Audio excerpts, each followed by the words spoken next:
Langkah Verdi Sambo untuk bisa meloloskan dirinya dari vonis mati sepertinya akan berlanjut. Sambo diketahui mengajukan banding atas putusan majelis hakim bersama 3 terdakwa lainnya, Putri Chandrawati, Ricky Rizal, dan Kuat Ma'ruf. Langkah itu pun dinilai pengamat juga jadi jalan Sambo menyusun serangannya untuk membuka kartu truf para petinggi Polri. Dosen Perguruan Tinggi Ilmu Kepolisian PTIK, Alphonse Leumau, memprediksi salah satu yang kemungkinan bisa dibongkar mantan Kadif Propam Polri itu adalah penipuan jam tangan mewah Richard Mille.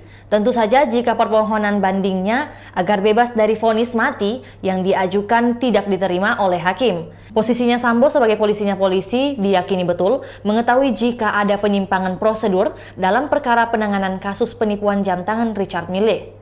Apalagi kasus tersebut sudah dilaporkan Kompolnas kepada Kapolri Listio Sigit Prabowo usai kuasa hukum korban penipuan jam tangan mewah itu mengirimkan surat pengaduan. Alphonse menyinggung sosok yang memimpin rekonstruksi kasus pembunuhan Brigadir Yosua yang menyeret Verdi Sambo hingga kini divonis mati disebut pihak yang bermain dalam kasus penipuan jam tangan mewah tersebut. Diketahui, rekonstruksi kasus Sambo itu dipimpin oleh Direktur Tindak Pidana Umum Irjen Andi Rian Jajadi yang kini menjabat sebagai Kapolda Kalimantan Selatan. Sosok Irjen Andi sempat menjadi sorotan publik karena gaya mewah yang ia perlihatkan saat jumpa pers kasus Sambo beberapa waktu lalu. Setelah kasus Sambo, Irjen Andi langsung dinaikkan pangkatnya dari Brigjen ke Irjen dan dilantik memimpin Polri di Kalimantan Selatan.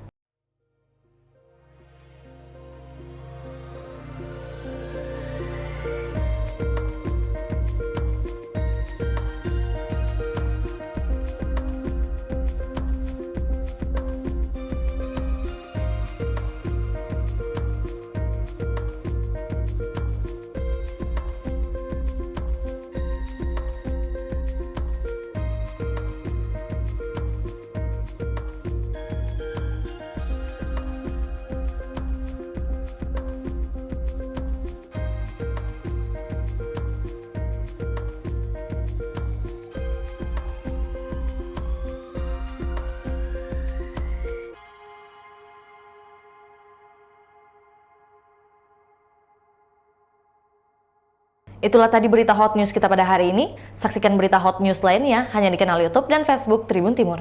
Terima kasih sudah nonton. Jangan lupa like, subscribe, dan share ya.